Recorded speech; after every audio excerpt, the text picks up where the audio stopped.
Alors, le thème de ce soir est communion ouverte ou communion fermée. Donc, pour ça, bien sûr, on va étudier le sujet de la communion, du lavement des pieds, de la Sainte Seine, et de voir en fait qu'est-ce que la Bible dit à propos de ces choses-là. Donc, si vous voulez bien, on va ouvrir nos Bibles dans Jean 13. Jean 13, à partir du verset 12. Jean 13, à partir du verset 12. Et il est dit, après qu'il leur eut lavé les pieds et qu'il eut pris ses vêtements, il se remit à table et leur dit, comprenez-vous ce que je vous ai fait? Vous m'appelez maître et seigneur et vous dites bien car je le suis.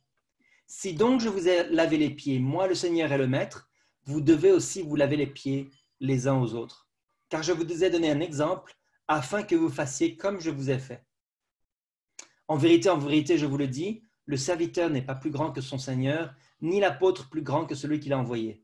Si vous savez ces choses, vous êtes heureux pourvu que vous les pratiquiez.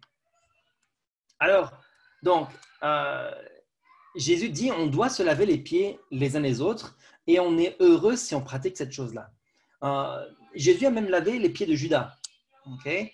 On le voit en fait que Judas était présent à ce moment-là dans la chronologie. Et à partir du verset 21 à 26, à ce moment-là, Judas va se révéler et va partir. Okay? Mais en tout cas, on voit que le service de la Sainte Seine a été donné à Judas et qu'il était présent lors de ce service-là. Alors, il y a une différence entre l'Église adventiste et l'Église de la Réforme par rapport à la manière dont nous pratiquons le service de la communion. Dans l'Église adventiste, là j'ai sous les yeux le manuel d'Église de 2015, hein, je crois que c'est le dernier qui est à jour. Et voilà ce qu'ils disent. Ils disent que l'Église pratique la communion ouverte. Tous ceux qui ont donné leur vie au Seigneur peuvent participer.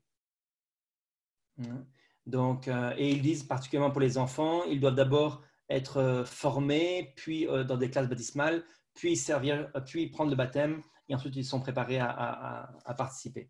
Mais donc, tous les gens qui ont promis de servir le Seigneur peuvent participer. Ça veut dire qu'il n'y a aucune limitation à qui peut prendre part à la Sainte Seine, à la communion. Et donc, que ce soit des non-adventistes, que ce soit même des autres chrétiens, ou même des gens qui n'ont jamais été baptisés, ils peuvent prendre part à la Sainte Seine. Alors, est-ce que c'était le cas? Ça, c'est la condition actuelle dans l'Église. Est-ce que c'était le cas dans l'Église adventiste au tout début? Je lis un article qui a été publié par Clinton Wallen, qui est un chercheur à l'université adventiste Bible Research Institute. Et donc, il a compilé en fait certaines informations sur la communion. Et dans l'introduction, voilà ce qu'il dit. Il dit que autrefois, dans les premiers jours, les adventistes du 7e jour célébraient une communion fermée. Et il cite un article du frère Butler, qui était le président de la conférence générale à cette époque-là, en 1873. Et il écrit en fait 3 articles, un en 1873, un en 1886 et en 1908, sur la communion, sur le service de la communion. Et il explique que les baptistes se sont mis à pratiquer la communion ouverte et que ça va causer leur perte. Et donc, il explique que les adventistes ne doivent pas ouvrir la communion aux non-adventistes. Et il explique en détail pourquoi. Et c'est les mêmes explications que je vais vous présenter aujourd'hui, très similaires en tout cas. Et donc, vous pouvez retrouver ces informations-là si vous cherchez dans les archives de Revue Herald. Et donc, pourquoi est-ce que l'Église adventiste autrefois pratiquait la communion fermée et aujourd'hui elle pratique la communion ouverte? Alors d'abord, il faut bien comprendre ce que c'est que la communion. dans 1 Timothée 5 au verset 10. Donc, il est dit 1 Timothée 5 au verset 10. Il est dit à propos des femmes veuves, il est dit qu'elles soient recommandables par de bonnes œuvres, ayant élevé des enfants, exercé l'hospitalité, lavé les pieds des saints, secouru les malheureux et pratiqué toute espèce de bonnes œuvres. Donc, qu'est-ce que ça veut dire laver les pieds des saints? Qui est-ce qui devait avoir les pieds lavés bien sûr, on parle du service de la communion. On ne parle pas juste d'une servante qui irait laver les pieds des gens lorsque les gens voyageaient. On parlait vraiment du service de la communion. Et donc, qu'est-ce que c'est que le service de la communion? Qui peut participer au service de la communion? D'abord, lorsque Jésus lui-même a participé avec ses disciples à ce service-là, il était bien sûr avec ses disciples et il leur a dit « Prenez et mangez, car ceci est mon corps. » Puis ensuite, il leur a donné la coupe et il leur a dit « Buvez-en tous, car ceci est mon sang. » Okay? Et c'est une nouvelle alliance. Donc, cette communion va être le fait de manger le corps de Jésus, de boire le sang de Jésus. C'est un symbole dans le Nouveau Testament qu'on retrouve en fait dans l'Ancien Testament sous une forme un petit peu différente. Comment ça s'appelle dans l'Ancien Testament? Comment ça s'appelle le fait de manger le corps de Jésus? Comment ça s'appelle? Ça s'appelle la Pâque. Okay? Chez les Juifs, autrefois, la Pâque était le symbole qui, dans le Nouveau Testament, s'est transformé en Sainte Seine, en communion. On le voit dans 1 Corinthiens 5, au verset 6 à 8. Il est dit « C'est bien à tort que vous glorifiez. Ne savez-vous pas qu'un peu de levain fait lever toute la pâte? Faites disparaître le vieux levain, afin que vous soyez une pâte nouvelle, puisque vous êtes sans levain, car Christ, notre Pâque, a été immolé. Et célébrons donc la fête non avec du vieux levain, mais non avec un levain de malice, de méchanceté, mais avec les pains sans levain de la pureté et de la vérité. » Donc on voit qu'ici, Christ est appelé la Pâque. L'agneau pascal, en réalité, était, on le sait, était la représentation de Jésus, l'agneau qui devait être sacrifié. La Pâque servait à annoncer Christ. Et donc, chaque fois que les Juifs faisaient la cérémonie de la Pâque, ils annonçaient la venue de Jésus et la mort de Jésus. Et Christ, notre Pâque, a été immolé. Et donc, le service de la Pâque, finalement, était fait pour annoncer Christ et ne servait plus à rien une fois que Christ est venu. Il n'y a plus lieu d'annoncer que Christ va venir lorsqu'il est venu. Donc, si on prend un exemple concret, par exemple, si on a une affiche d'un spectacle qui va avoir lieu le 30 décembre, on a l'affiche qui va rester là plusieurs semaines jusqu'au 30 décembre, et ensuite, elle annonce que le concert va arriver ou l'événement va arriver, et puis ensuite, une fois que le 30 décembre est passé, il n'y a plus de raison de garder cette affiche-là. Elle ne sert plus à rien. On va l'enlever parce que ça ne sert plus à rien. Okay? Donc, c'est la même chose. Ce n'est pas qu'elle se trompe. L'affiche ne se trompe pas. C'est vrai que le 30 décembre, il y avait un concert, où il y avait quelque chose. Mais ça n'a plus de valeur. Okay? Puisque le concert est déjà arrivé. Donc, finalement, c'est la même chose pour la Pâque. La cérémonie de la Pâque servait à annoncer que Jésus allait mourir. Une fois que Jésus est mort, il a institué, ou une fois qu'il allait mourir, il a institué un service qui allait être pratiqué après sa mort et qui allait non plus annoncer sa mort, mais se rappeler maintenant de sa mort. Donc, on voit bien le parallèle entre la Sainte Seine et la Pâque des Juifs. Et d'ailleurs, plus tard dans le Nouveau Testament, on va l'appeler après la Pâque des Juifs, en opposition avec la communion des saints. Donc, on voit bien que ces deux vont se mettre en opposition. Alors, il y avait une précision à propos de la Pâque. Qui pouvait prendre part à la Pâque? Lorsque on lit dans Exode chapitre 12, on lit toutes les instructions sur la cérémonie de la Pâque, on va particulièrement s'arrêter sur les versets 43 à 49. Donc, Exode 12, versets 43 à 49, il est dit, « L'Éternel dit à Moïse et à Aaron, voici une ordonnance au sujet de la Pâque, aucun étranger n'en mangera. Tu circonciras tout esclave acquis à prix d'argent, alors il en mangera.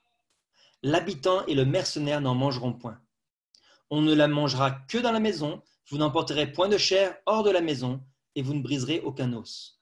Toute l'assemblée d'Israël fera la Pâque. Si un étranger en séjour chez toi veut faire la Pâque de l'Éternel, tout mâle de sa maison devra être circoncis. Alors il s'approchera pour la faire, et il sera comme l'indigène, mais aucun incirconcis n'en mangera. La même loi existera pour l'indigène comme pour l'étranger en séjour au milieu de vous. » Donc ici, on voit bien clairement au sujet de la Pâque que toute personne qui voulait prendre part à la Pâque devait d'abord être circoncis. Aucun incirconcis ne devait en manger, aucun étranger. Et donc, si on avait des esclaves, des serviteurs à la maison, bien que aujourd'hui on n'aurait pas ce genre de choses-là, bien sûr, mais c'était la coutume autrefois, eh bien, ils ne pouvaient pas prendre part à la Sainte Seine, à la Pâque, s'ils n'étaient pas circoncis. Et il était bien dit aussi, vous n'emporterez point de chair hors de la maison. Okay? Donc, on ne pouvait pas en distribuer à un passant qui passait dans la rue, un pauvre qui frappait à la porte. Non, seulement dans la maison. Et il était dit aussi que toute l'assemblée d'Israël fera la Pâque. Donc, tous les circoncis devaient faire la Pâque et tous les incirconcis ne pouvaient pas le faire. Okay? Et donc, on voit beaucoup de parallèles entre le peuple d'Israël d'autrefois et le peuple de Dieu actuel. Donc, de la même manière que la Pâque représentait la communion, qu'est-ce que ça veut dire? Qu'est-ce que c'est que la circoncision? C'est quoi la circoncision finalement? Comment est-ce qu'on peut comprendre ce que c'est que la circoncision? Alors, la circoncision, c'était une alliance. Dans Genèse 17, on voit que c'était une alliance entre Dieu et Abraham, et plus tard entre le peuple de Dieu et son maître. Donc, la circoncision était pratiquée et c'était une alliance. Donc, dans Genèse 17, on peut lire Genèse 17, versets 9 à 11. Donc, Genèse 17, à partir du verset 9. Il est dit, Dieu dit à Abraham, toi, tu garderas mon alliance, toi et tes descendants après toi, selon leur génération. C'est ici mon alliance, que vous garderez entre moi et vous, et ta postérité après toi. Tout mâle parmi vous sera circoncis. Vous vous circoncirez, et ce sera un signe d'alliance entre moi et vous. Okay? À l'âge de 8 jours, donc, tous les hommes devaient être circoncis. Donc, qu'ils soient nés d'un juif, ou qu'il soit né et adopté par une famille juive. Okay? Tout le monde devait être circoncis. Et cette circoncision était une alliance qui garantissait que l'enfant allait suivre, allait prendre la voie de Dieu, et tout le peuple allait l'entourer dans cette décision. Okay? Alors, c'était un symbole d'alliance.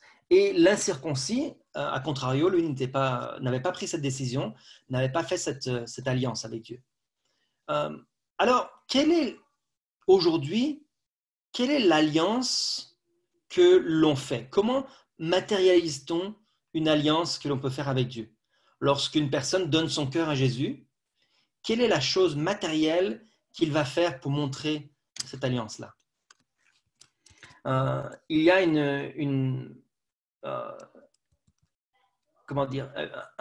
un modèle divin que Jean-Baptiste avait commencé par montrer, puis ensuite Jésus lui-même, et c'est bien sûr le baptême. Le baptême est une alliance. Donc c'est un engagement, comme il est dit. Donc le verset ne me revient pas, mais il est dit, c'est l'engagement d'une bonne conscience envers Dieu. Un instant, je vais le trouver. Voilà, dans 1 Pierre 3, verset 21. Okay? Donc, il est dit, donc cette eau était une figure du baptême Donc le baptême n'est pas la purification des souillures du corps, mais l'engagement d'une bonne conscience envers Dieu et qui maintenant vous sauve vous aussi par la résurrection de Jésus-Christ. Donc le baptême, ce n'est pas comme prendre une douche pour se laver les souillures du corps. Okay? Le baptême, c'est un engagement. C'est un contrat que l'on fait. De la même manière que la circoncision était une alliance, le baptême est aussi une alliance. Alors, on ne va peut-être pas débattre aujourd'hui pourquoi est-ce qu'on ne fait pas le baptême pour les enfants, mais ça a été débattu longuement dans le monde chrétien et les baptistes qui sont justement champions de cela on en débattu beaucoup. Parmi les adventistes, nous ne pratiquons pas le baptême des enfants, justement par rapport à ce verset-là de 1 Pierre 3 qui nous dit que c'est l'engagement d'une bonne conscience envers Dieu. Et donc, nous souhaitons que l'enfant qui grandit puisse avoir une bonne conscience. C'est-à-dire qu'il puisse avoir un engagement profond et clair de là où de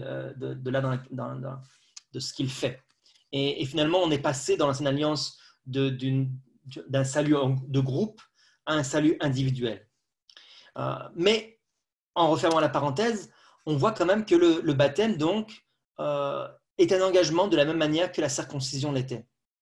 Et donc, aucun incirconcis ne devait manger la Sainte Seine. De la même manière, nous croyons qu'aucun non-baptisé ne doit participer à la Sainte Seine. Alors, lorsque on voit dans Passerelle chez les prophètes, à la page 527, il y a un texte qui nous explique que les cérémonies d'autrefois ont été remplacées à la venue de Jésus. Il est dit, ces cérémonies, donc de la Pâque et de la Sainte Seine, ces cérémonies de la Pâque qui ont perdu leur valeur à la mort du Sauveur, ont été remplacées par la Sainte Communion, symbole commémoratif de cette mort, préfigurée par la Pâque.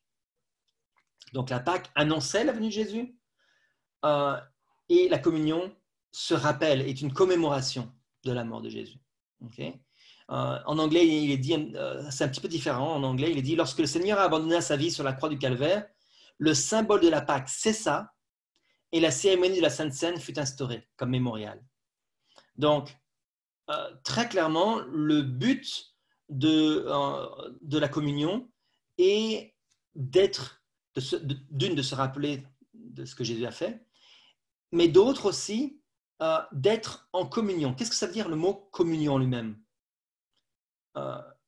Co-union, ça veut dire être unis ensemble.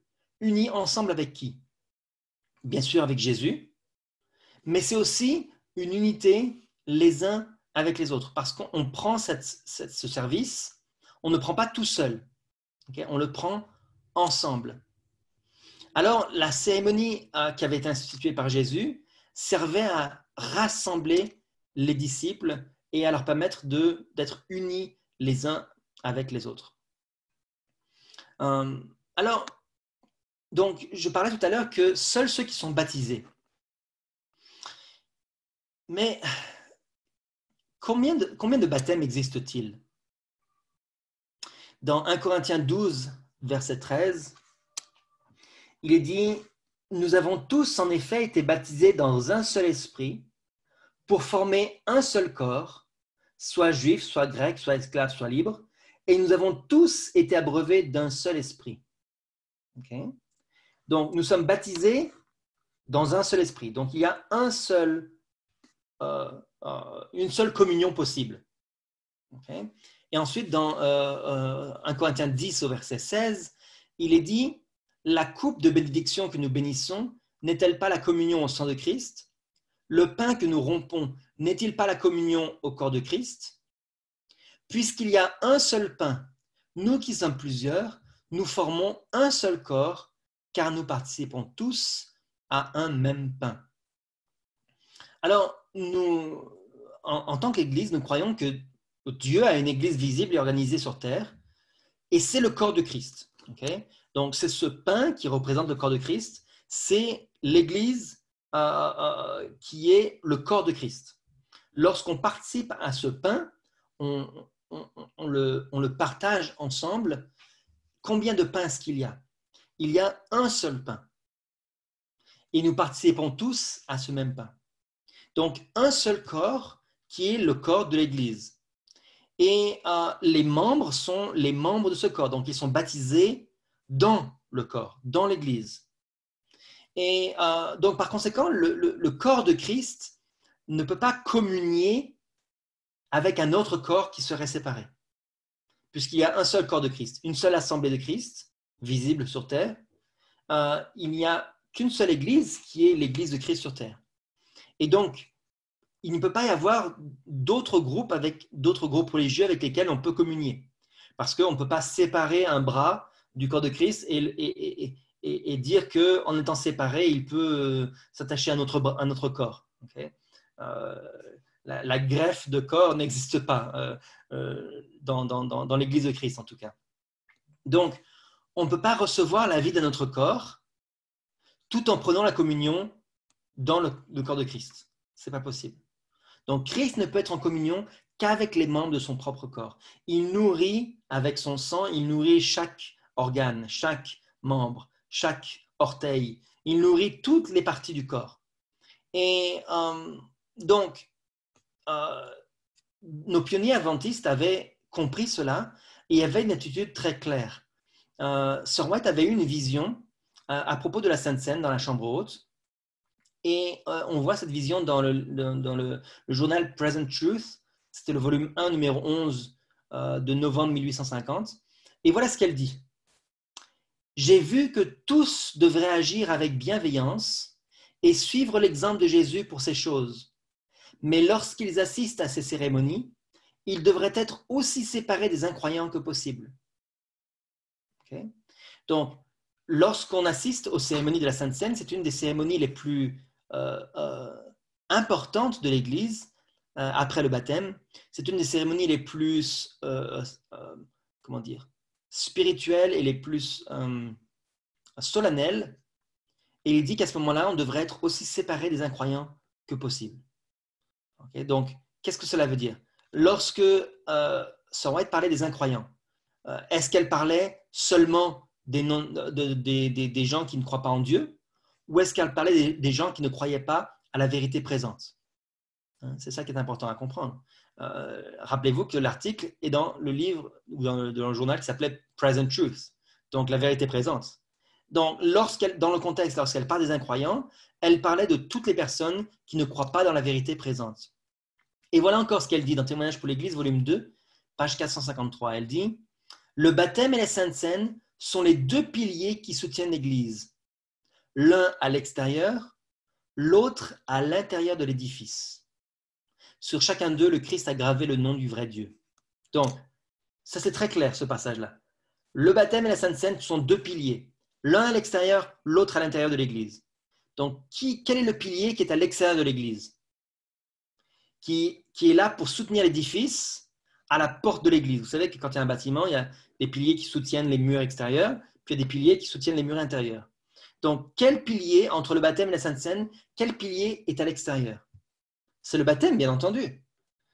Et par rapport à la construction de la phrase, on le voit, mais aussi de manière logique, le baptême est le pilier qui va soutenir l'Église à l'extérieur, c'est-à-dire qui va faire rentrer les gens à l'intérieur de l'Église. Puis ensuite, la Sainte Seine est le pilier qui est à l'intérieur de l'édifice et qui va soutenir l'édifice, qui va fortifier les membres, qui va nous permettre de nous confesser les uns aux autres, qui va nous permettre de régler nos différends, nos problèmes. Et Dieu ne veut pas que ces deux piliers soient à l'extérieur. Il amène d'abord les gens qui sont incirconcis, entre guillemets, qui sont en dehors de l'Église. Il les amène dans son Église, il les amène vers lui, puis ensuite, il lui permet de prendre part à la Sainte Seine. Si on se rappelle de l'expérience de Paul dans Acte 9, ou Saul plutôt, avant qu'il soit appelé Paul, d'abord le Seigneur se révèle à Saul personnellement. Et Saul est convaincu et Saul est converti à ce moment-là. Il s'humilie devant Dieu, il est converti, il a une confession personnelle en reconnaissant que Jésus est vraiment le Fils de Dieu. Donc, il a pris sa décision personnelle, mais il n'est pas encore membre de l'Église. D'accord? Puis Dieu le guide vers son Église par l'intermédiaire d'Ananias. Et à ce moment-là, il est baptisé, au verset 18 de Acte 9. À ce moment-là, il est baptisé, et alors il fait partie de l'Église de Dieu. C'est l'Église que Dieu avait choisie après avoir rejeté l'Église juive.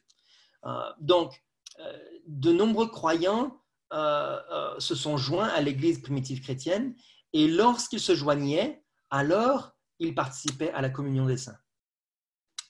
Alors, beaucoup de gens pensent que c'est suffisant de donner sa vie au Seigneur, de prendre une décision de donner son cœur à Jésus, sans avoir besoin de se joindre à l'Église. Donc, ça serait peut-être un autre sujet. Mais dans le livre Jésus-Christ, juste pour cette parenthèse-là, dans le livre Jésus-Christ, à la page 107, il est dit « De nombreux chrétiens pensent qu'ils n'ont qu'à s'en référer au Christ seul en ce qui concerne la vérité et leur expérience religieuse, et qu'ils n'ont nul besoin d'avoir recours à ses serviteurs. Il est vrai que Jésus est l'ami des pécheurs et que son cœur est ému de compassion à leur égard. Il a tout pouvoir dans le ciel et sur la terre, mais il entend respecter les agents qu'il a lui-même choisis en vue d'éclairer et de sauver les hommes. Il conduit les pécheurs à son Église par laquelle il communique la lumière au monde. » Donc la seule raison pour laquelle l'Église existe, c'est pour témoigner, pour communiquer la lumière au monde. Mais d'abord, le pécheur doit se joindre à l'Église. Lorsque le pécheur a confessé ses fautes, lorsqu'il s'est converti, qu'il s'est repenti, alors Dieu le guide vers son Église. Et à ce moment-là, il prend une part active dans ce ministère de communiquer la lumière au monde. Et c'est pour ça qu'on a un peu du mal à comprendre ce que c'est que le service de la communion. Premièrement, le lavement des pieds représente la confession qu'on fait les uns aux autres. L'humiliation, qu'on se rabaisse finalement les uns avec les autres, les uns auprès des autres. Et c'est non seulement symbolique, mais c'est vraiment réel. On s'humilie, on confesse nos péchés les uns aux autres, et on accepte d'être purifié de nos péchés. Parce que la purification passe par la confession. Et ensuite, une fois que l'Église est unifiée, une fois que les péchés ont été confessés, une fois que nous avons vraiment réussi à avoir cette unité, alors à ce moment-là, on prend part au deuxième service, qui est cette fois-ci la communion dans le pain et le vin, et qui cette fois-ci représente une unité dans le sang de Christ et les uns avec les autres. Et c'est pour ça qu'on participe à un seul pain et à une seule coupe, parce qu'on va être unis ensemble. Et ce symbole est très important. Okay? Et c'est pour ça qu'avec quelqu'un qui n'a pas pris la décision publique de servir le Christ par le baptême, ne peut pas prendre part à ce service qui est un service spécial. Alors, il y a un passage qui est souvent utilisé pour montrer qu'il faut tolérer pas des incroyants, mais des gens qui ne sont pas de notre foi, on va dire. C'est l'exemple dans Jésus-Christ, à la page 661, qui parle de l'exemple du Christ. Il dit « L'exemple du Christ nous interdit de nous montrer trop exclusifs en ce qui concerne la scène du Seigneur. Il est vrai qu'un péché public justifie l'exclusion. » C'est ce que le Saint-Esprit enseigne clairement. 1 Corinthiens 5, verset 11. En dehors de ce cas, aucun jugement ne doit être prononcé. Dieu n'a pas laissé aux hommes le soin de décider qui doit se présenter dans de telles occasions. Qui d'entre nous peut lire dans les cœurs? Qui sait distinguer entre l'ivraie et le froment? Que chacun donc s'éprouve soi-même et qu'ainsi il mange du pain et boive de la coupe. En effet, quiconque mangera le pain ou boira la coupe du Seigneur indignement sera coupable envers le corps et le sang du Seigneur. Celui qui mange et boit sans discerner le corps du Seigneur mange et boit un jugement contre lui-même. Okay. Puis ensuite, il est dit « Des messagers bien qu'invisibles aux yeux humains se mêlent aux croyants rassemblés pour célébrer les ordonnances sacrées. Un Judas peut se trouver au sein de l'assemblée. Dans ce cas, il y aura alors des envoyés du prince des ténèbres, car ceux-ci se tiennent auprès des âmes qui refusent de se laisser conduire par le Saint-Esprit. » Donc, il dit, je saute un petit peu, il dit Les anges du ciel, ces visiteurs invisibles, sont toujours ainsi présents dans de telles occasions. Certaines personnes, sans être de vrais serviteurs de la vérité et de la sainteté, désirent parfois prendre part au service. Il ne faut pas les en empêcher. Okay? Des témoins sont là qui étaient présents lorsque Jésus lava les pieds des disciples, Judas y compris. Donc, le texte nous dit 3 choses, premièrement. Il dit qu'on ne doit pas être trop exclusif. Deuxièmement, il dit qu'un péché public justifie l'exclusion. Et troisièmement, il est dit qu'un Judas peut être au sein de l'assemblée. Et un Judas, c'est quoi? C'est des personnes qui ne sont pas des vrais serviteurs de la vérité et qui ne veulent pas prendre part au service, et il ne faut pas les en empêcher. Okay? Alors, l'argument qui est utilisé avec ça, c'est que, eh bien, il faut empêcher personne. On ne doit pas être trop exclusif, on doit empêcher personne.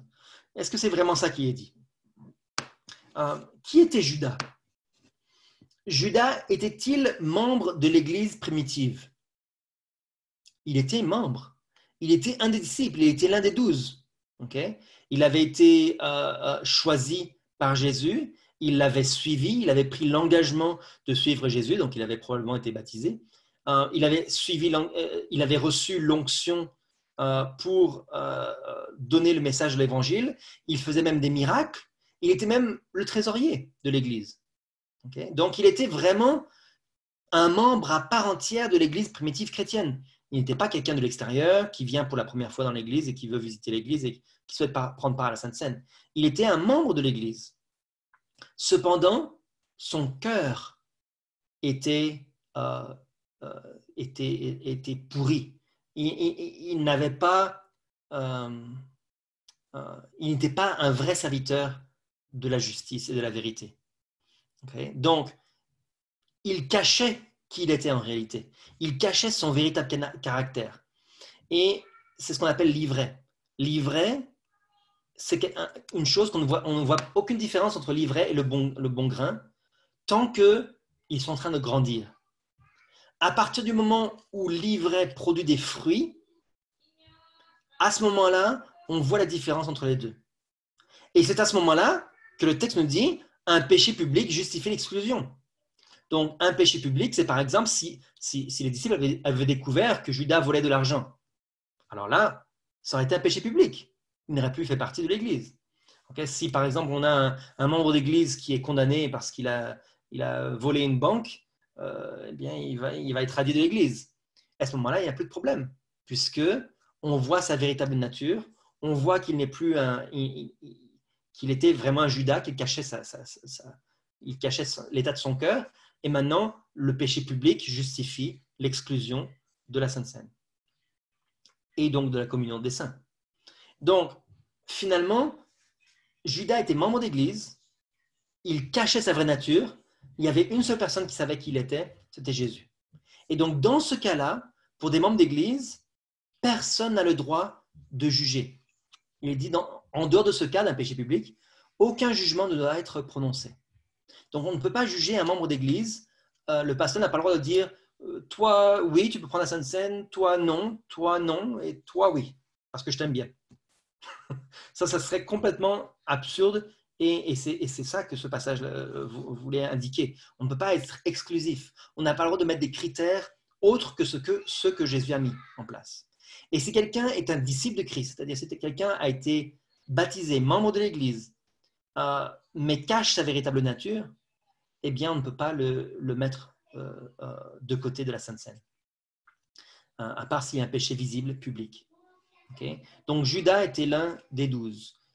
Et Jésus pouvait lire les cœurs, mais nous, on ne le peut pas. Donc, Sir White s'adresse ici à l'Église.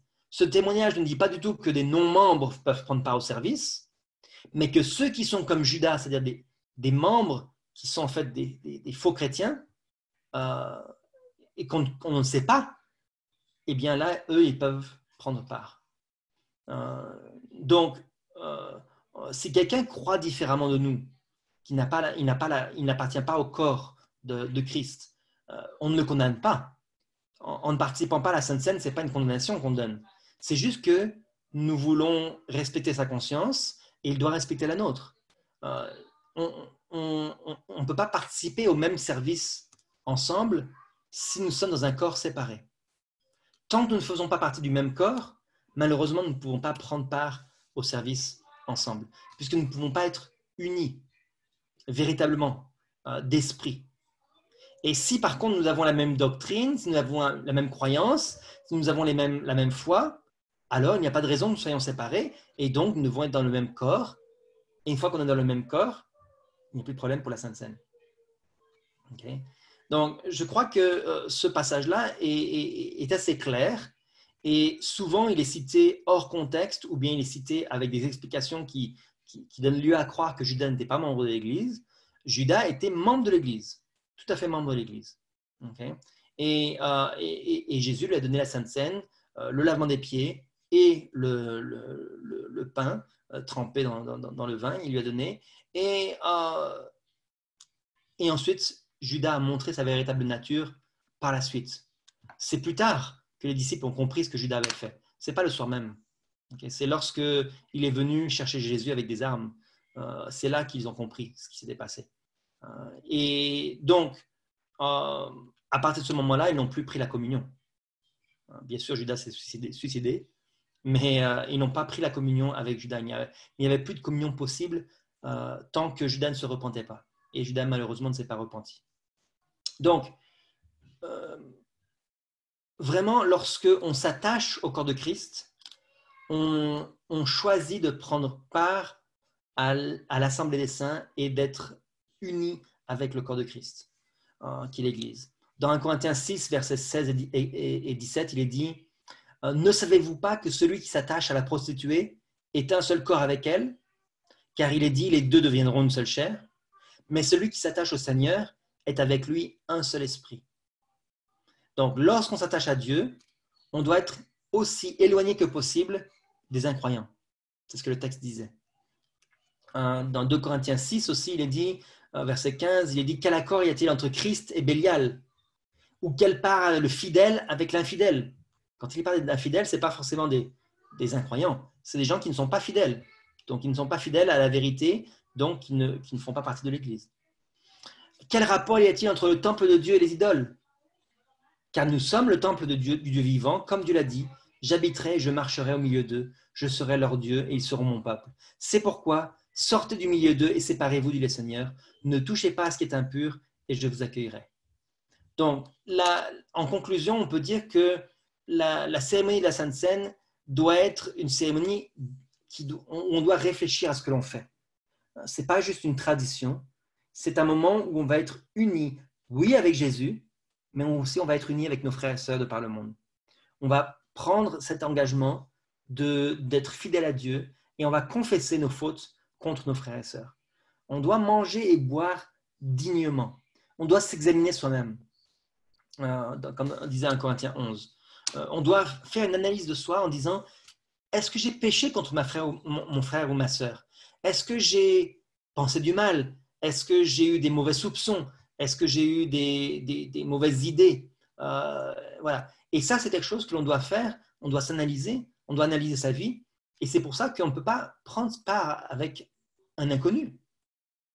Je dois connaître la personne pour savoir si j'ai péché contre elle. Je dois voilà. Donc, on ne peut pas boire et manger sans comprendre ce que cette cérémonie veut dire.